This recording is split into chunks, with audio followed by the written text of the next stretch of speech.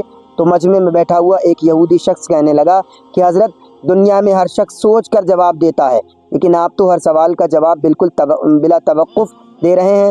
حضرت علی رضی اللہ تعالیٰ عنہ نے اس سے اس 12ویں سوال کے بدلے اس یہودی سے ایک سوال کیا، بتاؤ تمہارے ہاتھ میں کتنی انگلیاں ہیں؟ تو اس نے فوراً جواب دیا کہ 5 انگلیاں ہیں۔ تو حضرت علی رضی اللہ تعالیٰ عنہ نے ارشاد فرمایا کہ تم نے بھی تو میرے سوال کا جواب فوراً ہی دے دیا۔ تو اس یہودی نے کہا، اے علی یہ کیسی بات ہوئی؟ یہ تو مجھے معلوم ہے کہ میرے ہاتھ میں 5 انگلیاں ہیں۔ یہ سن کر حضرت علی رضی اللہ تعالیٰ عنہ نے مسکراتے ہوئے کہا، مجھے بھی یہ سارے علم ایسے ہی معلوم ہے کہ جیسے تم کو یہ معلوم ہے کہ تمہارے ہاتھ میں 5 انگلیاں ہیں۔ یہودی نادان یہ نہیں جانتے تھے کہ باب العلم کے پاس کائنات کے رازوں کا علم ہے، لیکن جب انہیں ان کے تمام سوالوں کے جواب ٹھیک مل گئے تو رسول جالوت کے ساتھ تمام گروہ نے بھی کلمہ پڑھ لیا اور سب کے سب دائرہ اسلام میں داخل ہو گئے۔ ایک مرتبہ ایک شخص نے وصیت کی کہ اس کے 17 اونٹ اس کے 3 بیٹوں میں اس طرح تقسیم کیے جائیں کہ میرے بڑے بیٹے کو کل تعداد سے آدھے اونٹ ملے اور مجلے کو کل اونٹوں کا تیسرا حصہ، جبکہ سب سے چھوٹے بیٹے کو کل تعداد کا 9واں حصہ ملے۔ اس شخص کے فوت ہو جانے کے بعد شہر بھر کے صاحبان دانش یعنی شہر کے تمام دانشمند حضرات بیٹھ کر سوچتے رہے کہ وصیت کے مطابق اونٹوں کی تقسیم کیسے کی جائے۔ بہت سوچنے کے بعد بالآخر انہوں نے حضرت علی رضی اللہ تعالیٰ عنہ کے پاس جانے کا فیصلہ کیا۔ جب مسئلہ حضرت علی رضی اللہ تعالیٰ عنہ کے پاس پہنچا تو آپ نے فرمایا کہ میں یہ تقسیم کر دوں گا۔ آپ رضی اللہ تعالیٰ عنہ نے ایک اونٹ اپنے پاس سے ان اونٹوں کی تعداد میں ملایا، اب اونٹ 18 ہو گئے۔ پھر آپ رضی اللہ تعالیٰ عنہ نے یوں تقسیم فرمائی کہ جیسے کل اونٹ 18 ہوئے تو پہلے بیٹے یعنی بڑے بیٹے کو کل اونٹوں کا آدھا حصہ یعنی 9 اونٹ دیے، مجلے بیٹے کو 1/3 یعنی 6 اونٹ دیے اور تیسرے بیٹے کو 9واں حصہ یعنی 2 اونٹ دیے۔ اس طرح کل تقسیم شدہ اونٹ 17 ہوئے۔ اس کے بعد آپ رضی اللہ تعالیٰ عنہ نے اپنا ادھار دیا ہوا اونٹ واپس لے لیا۔ تو ناظرین کرام، یہ تھی حضرت علی رضی اللہ تعالیٰ عنہ کی ذہانت کہ جن کے سامنے کوئی بھی بات ناممکن نہیں تھی۔ اللہ رب العزت کی بارگاہ میں دعا ہے کہ اللہ رب العزت ہم سب کو بہتر عمل کرنے کی توفیق عطا فرمائے اور ہمیں اپنے نیکوکار بندوں میں شامل فرمائے، آمین۔ ناظرین کرام، میں امید کرتا ہوں کہ یہ ویڈیو آپ کو ضرور پسند آئی ہوگی، تو ایسے ہی دلچسپ واقعات سننے اور بہترین معلومات کے لیے اس ویڈیو کو شیئر کریں، کمنٹس کریں اور لائک کریں اور ہمارے یوٹیوب چینل کو سبسکرائب ضرور کریں۔ السلام علیکم ورحمۃ اللہ تعالی وبرکاتہ۔